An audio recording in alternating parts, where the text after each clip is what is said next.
Assalamualaikum warahmatullahi wabarakatuh. Selamat pagi, Bapak dan Ibu tim penilai sertifikasi dosen. Perkenalkan, saya Septerina Purwandani Winarso. Saya adalah dosen tetap di Prodi Kebidanan Purwokerto, program Diploma 3, jurusan Kebidanan Poltekkes Kemenkes Semarang. Latar belakang pendidikan saya adalah Magister Kesehatan Masyarakat, Peminatan Kesehatan Ibu dan Anak. Sebagai dosen, saya wajib melaksanakan Tridharma perguruan tinggi, yaitu pelaksanaan pengajaran, penelitian, dan pengabdian kepada masyarakat. Video ini dibuat dengan tujuan untuk memenuhi salah satu persyaratan sertifikasi dosen gelombang 1 tahun 2026, yaitu pernyataan diri dosen untuk unjuk kerja Tridharma perguruan tinggi PDD UKTPT khusus bidang pengajaran pada mata kuliah Kesehatan Perempuan dan Keluarga Berencana. Pada hari ini, saya akan menyampaikan deskripsi dan informasi mengenai mata kuliah yang saya ampu, yaitu mata kuliah Kesehatan Perempuan dan Keluarga Berencana. Mata kuliah ini merupakan mata kuliah inti pada program studi Kebidanan Purwokerto program Diploma 3 dengan bobot 2 SKS teori yang diselenggarakan dalam 16 minggu, yaitu 7 minggu perkuliahan sebelum UTS dan 7 minggu perkuliahan sebelum UAS. Mata kuliah ini memberikan kemampuan untuk memahami konsep kesehatan reproduksi dan keluarga berencana, konsep kependudukan di Indonesia, perkembangan dan program KB di Indonesia, masalah kesehatan reproduksi yang sering terjadi, rumor dan fakta yang terkait dengan kesehatan ibu dan anak, deteksi dini gangguan reproduksi, teknik pelayanan kontrasepsi, strategi konseling berimbang dan edukasi pada asuhan kebidanan keluarga berencana, evidence base dalam asuhan kebidanan keluarga berencana, dan kesehatan reproduksi yang berfokus pada upaya preventif, promotif, dan deteksi dini terhadap komplikasi. Capaian pembelajaran mata kuliah ini adalah 1. Mahasiswa mampu menguasai keilmuan kesehatan perempuan dan keluarga berencana dan keilmuan lain yang menunjang praktik.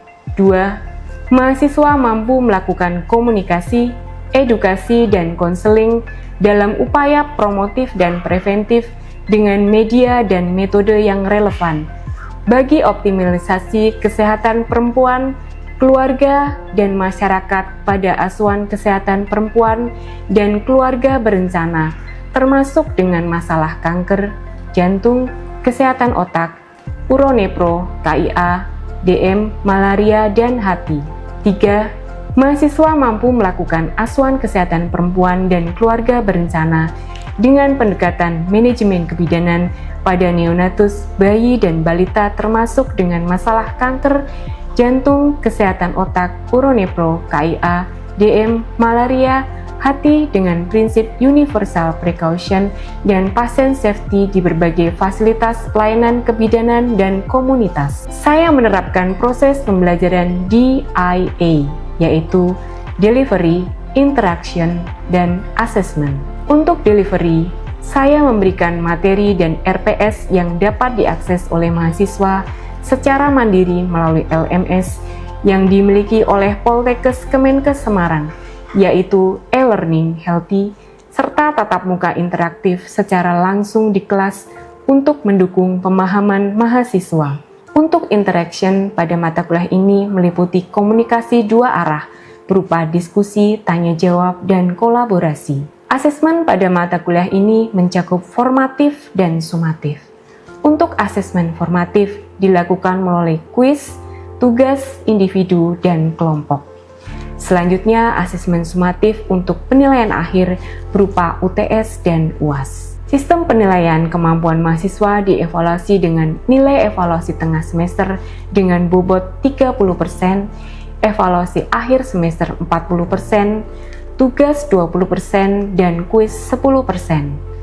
Soal ETS dan EAS menggunakan rubrik multiple choice question. Soal ETS, EAS, kuis, dan tugas dikerjakan atau dikumpulkan melalui e-learning healthy. Setelah mengerjakan soal atau setelah dosen melakukan penilaian, mahasiswa dapat langsung mengakses nilai mereka dan apabila dibutuhkan, mahasiswa dapat melakukan sanggahan maupun perbaikan. Metode yang digunakan yaitu ceramah interaktif, studi kasus, dan diskusi kelompok. Referensi yang digunakan dalam mata kuliah ini yaitu buku pelayanan KB dan kesehatan reproduksi yang merupakan karya saya beserta tim pengampu serta buku referensi lain yang menunjang serta materi-materi pembelajaran setiap tatap muka yang sudah diupload ke dalam e-learning healthy. Tidak lupa, saya juga mengintegrasikan jurnal ilmiah, hasil penelitian saya, dan dosen lain ke dalam mata kuliah ini sehingga mahasiswa memiliki wawasan evidence-based pelayanan kesehatan perempuan dan keluarga berencana.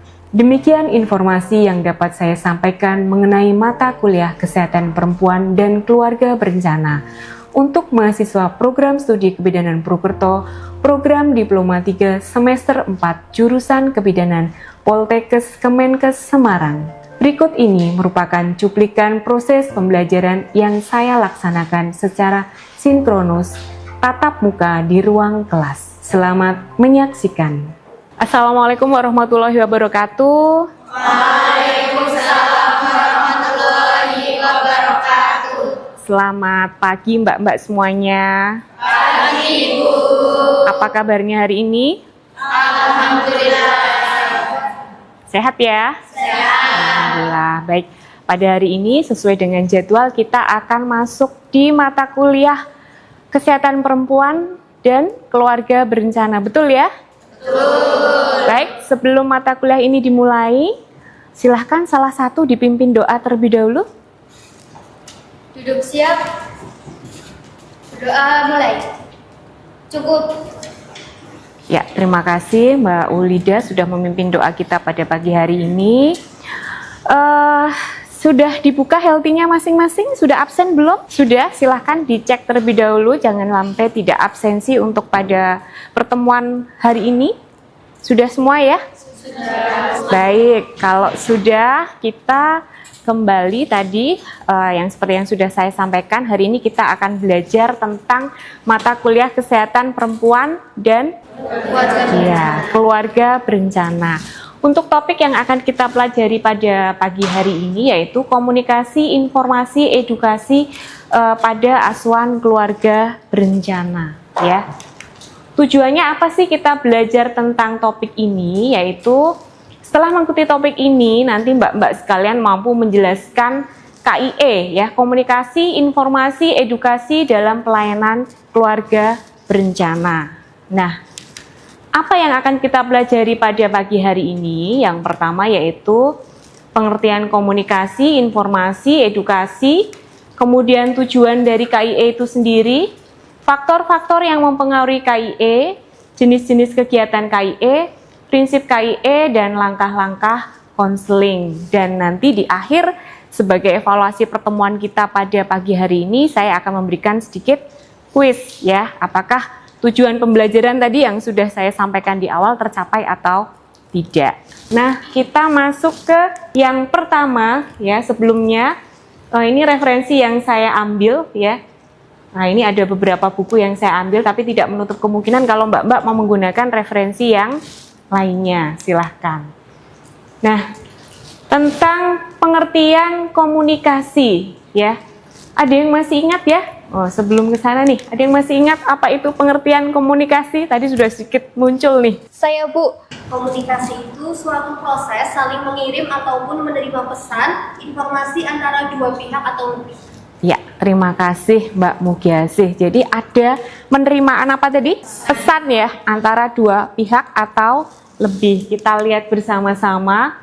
Ya, pengertian komunikasi di sini ada beberapa pengertian ya. Yang pertama tadi seperti yang disampaikan oleh Mbak Mugiasih adalah proses saling mengirim dan menerima pesan atau informasi antara dua atau lebih pihak ya. Seperti kemarin mungkin Mbak menghubungi saya, Ibu hari ini bisa masuk atau tidak. Itu juga adalah sebuah proses komunikasi ya, antara dosen dengan mahasiswa karena ada dua pihak ya yang saling mengirim dan menerima pesan. Cukup jelas? Ya, ini ada lagi yang menyampaikan bahwa ini adalah penyampaian pesan secara langsung atau tidak langsung melalui saluran komunikasi kepada penerima pesan untuk mendapatkan tanggapan. Nah, berikutnya tadi setelah komunikasi tadi ada informasi. Nah, ada yang pernah mendengar apa itu informasi atau ada yang tahu? Oh iya, silakan. Suatu hal, pemberitahuan atau pesan yang diberikan kepada seseorang atau media kepada orang lain sesuai dengan kebutuhannya. Oke, terima kasih. Bagus sekali jawabannya. Kemudian yang berikutnya adalah edukasi. Saya yakin Mbak-mbak sudah pernah mendengar atau bahkan sudah pernah memberikan. Karena di semester sebelumnya sudah pernah praktek ya? Sudah. Ada di mana kemarin prakteknya? Puskesmas. Nah, di puskesmas kemarin memberikan edukasi tidak? Nah, iya. Apa kira-kira itu edukasi? Oke, kita lihat bersama-sama ya. Hampir mirip sebetulnya ya. Nilai dan norma dari sumber pengetahuan ke individu atau kelompok lain dengan tujuan mengembangkan kemampuan intelektual. Nah, kita bertemu dengan klien, bertemu dengan pasien yang awalnya tidak tahu tadi tentang tanda bahaya kehamilan, kita berikan pengetahuan tentang tanda bahaya kehamilan. Nah, berikutnya, nah ini kita gabungkan. Jadi komunikasi, informasi, edukasi ini adalah kita simpulkan merupakan suatu pendekatan atau strategi yang digunakan untuk menyampaikan pesan atau informasi kepada masyarakat dengan tujuan tadi meningkatkan pengetahuan kah, sikap kah tadi ya yang sudah kita bahas, dan perilakunya itu adalah positif tadi sudah kita contohkan. Tujuannya apa sih ya dari KIE ini? Yang pertama adalah meningkatkan pengetahuan, sikap dan praktek karena ini dalam keluarga berencana ya, sehingga mendapat nantinya adalah penambahan peserta baru. Seperti kita ketahui kalau misalnya KB ini kapan sih mulai pertama kita berikan edukasi pada ibu? Apakah setelah ibu ini melahirkan atau di kehamilan itu sudah kita berikan edukasi terlebih dahulu? Trimester berapa? Trimester 3 ya? Iya. Kemudian meletakkan dasar bagi mekanisme sosiokultural yang dapat menjamin berlangsungnya proses penerimaan. Nah, kadangkala kita juga menemui di lahan mungkin ada sebagian yang masih menolak keluarga berencana. Ya tidak. Nah, tujuan edukasi ini nantinya adalah supaya mereka paham sehingga tidak terjadi penolakan kembali. Jenis KIE di dalam pelayanan keluarga berencana ini ada 3 macam. Yang pertama individu. Ini mungkin yang sudah pernah mbak-mbak lakukan, bertemu langsung ya antara petugas yaitu mbak-mbak sekalian dengan klien kemarin, dengan pasien di lahan praktek. Kemudian kelompok ya dengan 2-15 orang. Ya, ini kemarin ikut kelas ibu hamil? Kelas balita? Ya, ini masuk kategori ini ya. Nah, 2-15 orang, kurang lebih 10 orang ya biasanya di kelas ibu hamil, di mana Anda memberikan edukasi tadi ya. KB secara dini itu ada di trimester 3 ya. Kemudian KIE masa ini lebih besar lagi, masanya dalam jumlah besar. Nah, ini mungkin yang belum dipraktekkan ya. Nanti ini akan dipraktekkan biasanya pada saat Anda praktek asuhan kebidanan komunitas nantinya. Jumlah masanya lebih besar, berarti lebih dari 15 orang. Bisa dipahami ketiganya? Berikutnya prinsipnya, bagaimana kita melakukan KIE ini. Yang pertama, perlakukan klien dengan sopan, baik, dan ramah. Kemudian, memahami, menghargai, dan menerima keadaan ibu sebagaimana adanya. Ya, dia datang ke kita pasti ada sesuatu yang diinginkan. Ya, sehingga tadi kita harus komunikasikan, silakan masuk Bu, silakan duduk ya.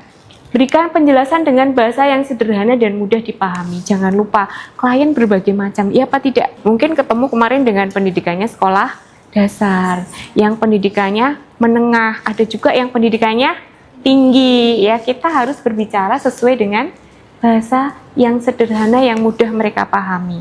Menggunakan alat peraga yang menarik, kemudian menyesuaikan isi penyuluhan dengan keadaan dan resiko yang dimiliki ibu. Ya, tadi berdasarkan karena klien datang ke kita dengan permasalahan yang berbeda-beda ya. Berikutnya adalah konseling.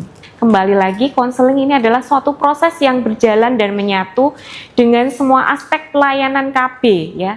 Ini kita garis bawahi, yang kita bahas hari ini adalah KB, dan bukan hanya informasi yang diberikan dan dibicarakan pada satu kali kesempatan, yakni pada saat pemberian pelayanan, karena tergantung ya, apakah itu satu kali selesai atau membutuhkan lebih dari satu kali pertemuan. Kemudian berikutnya tujuannya apa? Meningkatkan penerimaan ya. Tadi sudah sedikit disinggung, informasi yang benar ya, diskusi bebas dengan cara mendengarkan, berbicara, dan komunikasi nonverbal ini meningkatkan penerimaan informasi mengenai KB oleh klien. Karena kita harapkan tadi lestari tadi ya penggunaannya ya di awal. Kemudian menjamin pilihan yang cocok ya.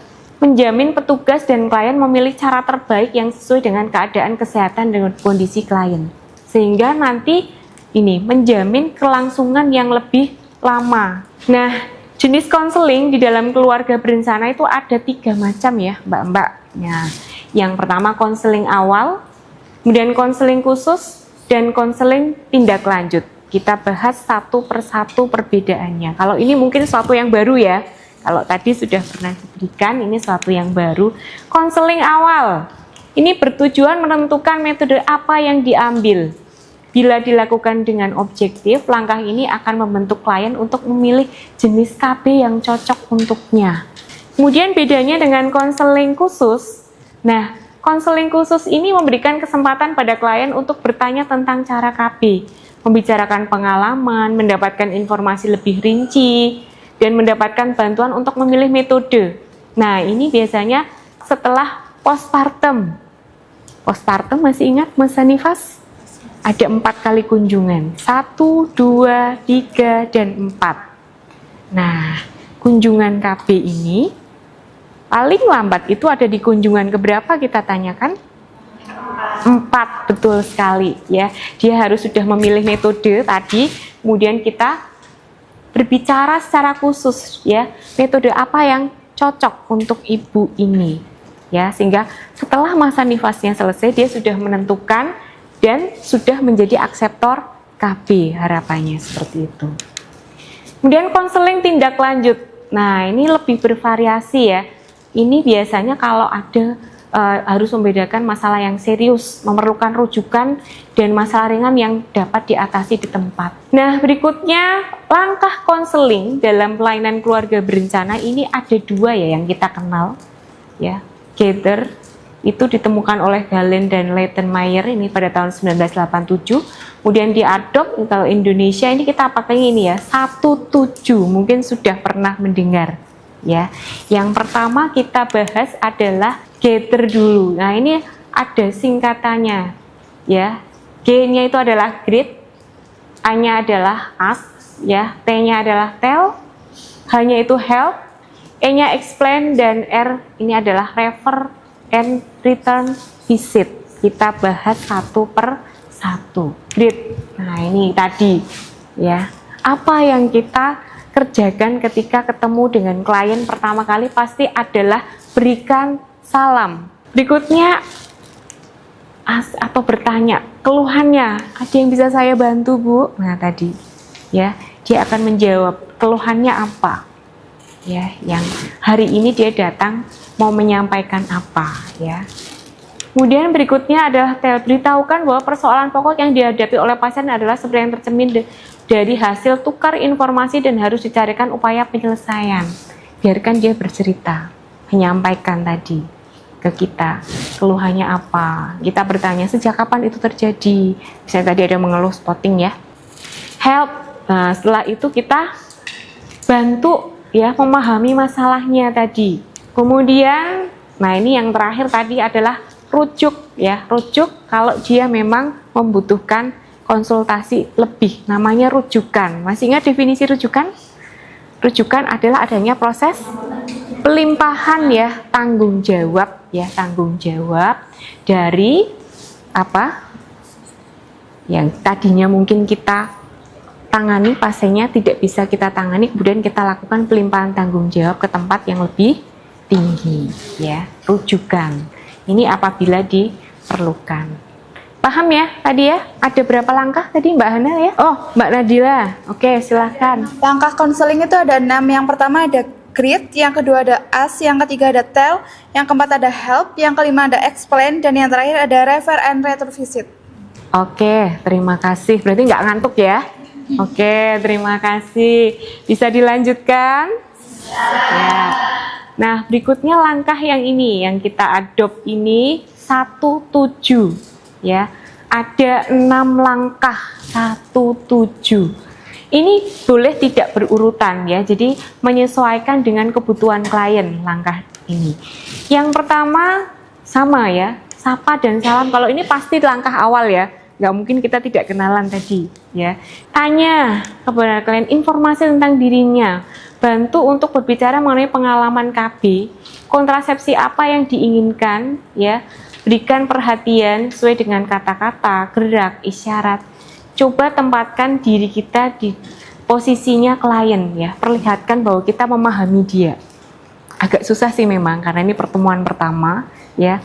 Pasiennya harus membangun trust tadi, percaya dengan kita.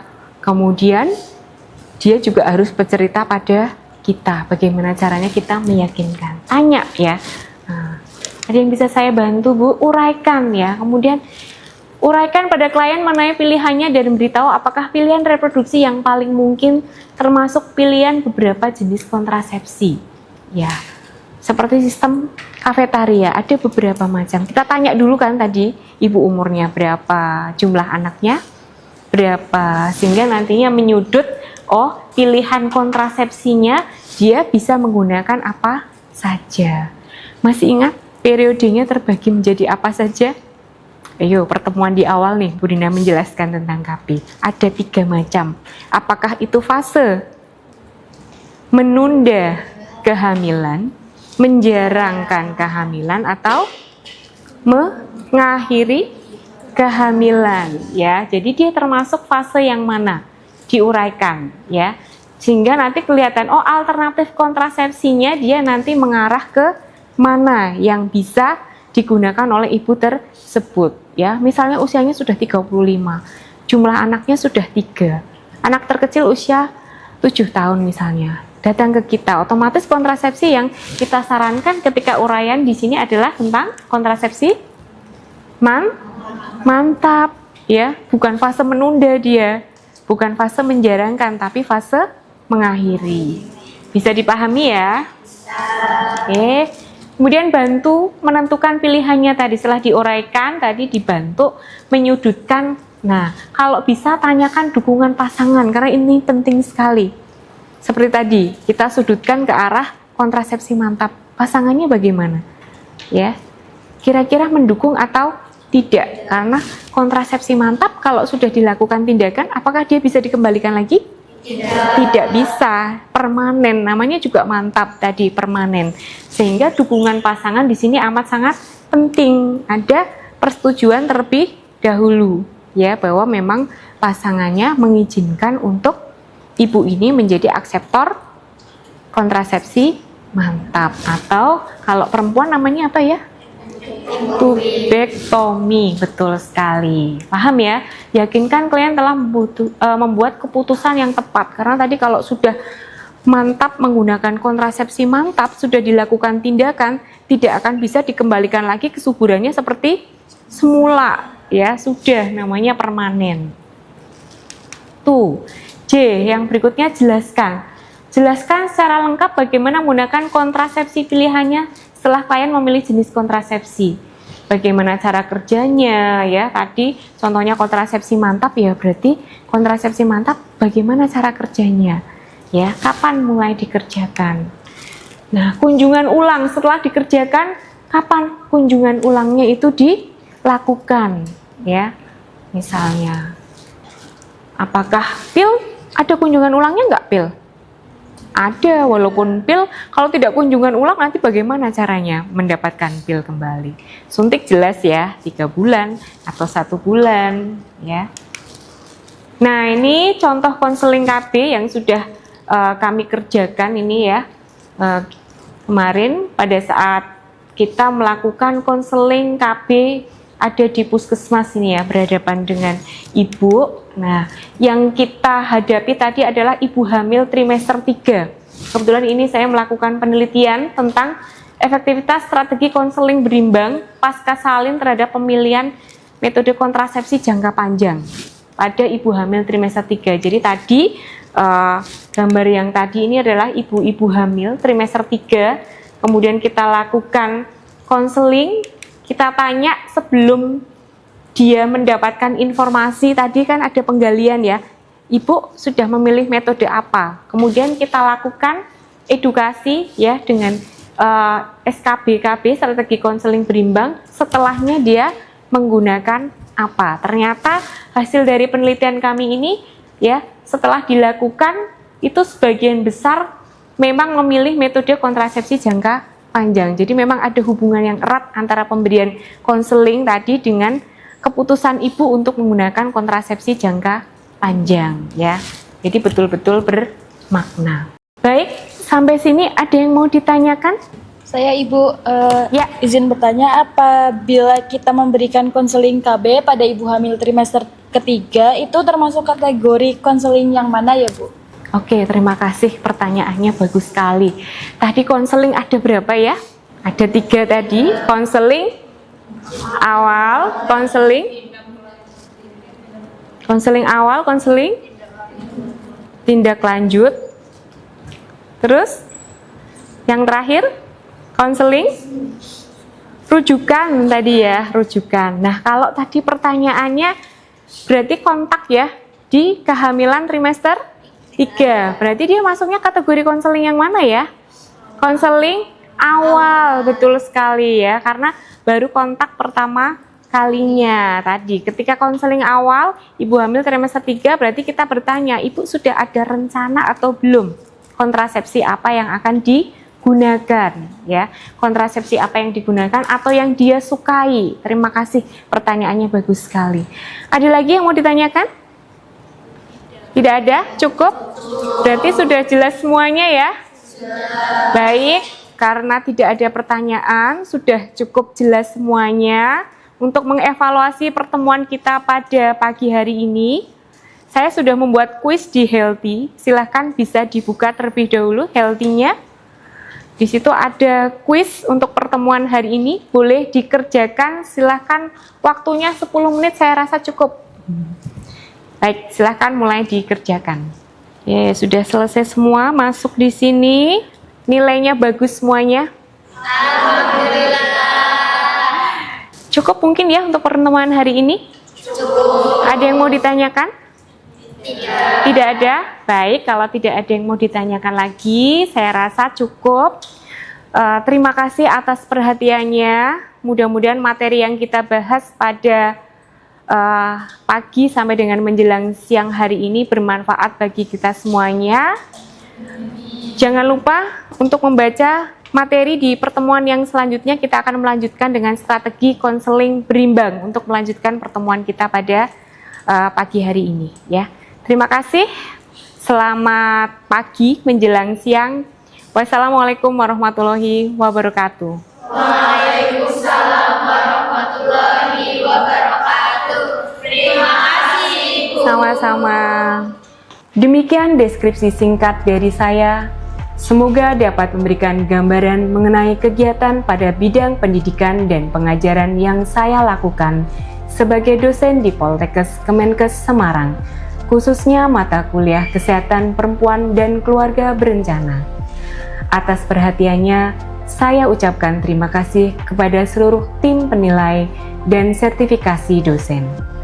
Tidak lupa, saya juga mengucapkan terima kasih kepada jurusan kebidanan dan jajaran Direktorat Poltekkes Kemenkes Semarang, rekan sejawat, dan teman-teman mahasiswa. Saya, Septerina Purwandani Winarso, pamit undur diri.